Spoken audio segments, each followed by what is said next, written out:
அந்த உலகத்துல அதற்காக தான் அந்த உலகத்துல இவ்வளவு பிரயாசப்படுகிறோம். அல்லேலூயா. பொல்லாப்புக்கு விலக முடிகிறதா?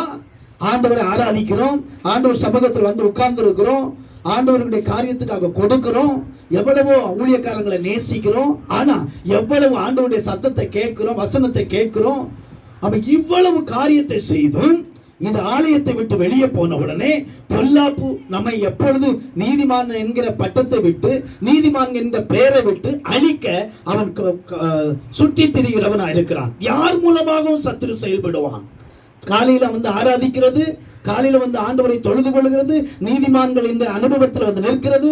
ஆனா ஆலயத்தை விட்டு வெளியே போகும்போது ஸ்தோத்திரம், யார் மூலமாகவோ சத்துரு கிரியை செய்து பொல்லாப்பு நிறைந்த அனுபவத்துக்கு நேராக கொண்டு போய் நீதிமான் என்கிற அனுபவத்தை கெடுத்து விடுகிறான். இதுல நம்ம ஜாக்கிரதை உள்ளவர்களா இருக்க வேண்டும்.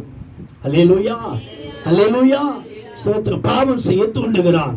பாவத்துக்கு அடிமையாகி போகக்கூடாது. ஃப்ரெண்ட்ஸா இருக்கலாம், பழகினவர்களா இருக்கலாம், குடும்பங்களா இருக்கலாம். அல்லேலூயா. நமக்கு இந்த வருஷத்துல கொடுத்த வாக்குத்தத்தமே, உண்மை உள்ள மனுஷன் பரிபூர்ண ஆசீர்வாதங்களை பெறுவான். பொல்லாப்புக்கு விலகி ஓடுவதற்கேற்ற பாக்கியத்தை நீங்க பெற்றுக்கொள்ளணும். அதற்கு பரிசுத்த ஆவியுடைய வல்லமையை பெற்றுக்கொள்ளணும். அல்லேலூயா. மறுபடியும் பாவத்துக்குள்ள விழுந்து கொண்டிருக்கிற சகோதரனே, சகோதரியே, மறுபடியும் நீதிமான் என்கிற பெயரை அழிப்பதற்கு பிரயாசப்படுகிற சத்துருடைய கண்ணிகளில் இருந்து நீங்களும் நானும் தப்புவிக்கப்பட வேண்டுமானால் நம்ம ஜாக்கிரதை உள்ளவர்களா இருக்க வேண்டும். அல்லேலூயா. யோபுவை ஆண்டவர் நீதிமானாக கண்டார்.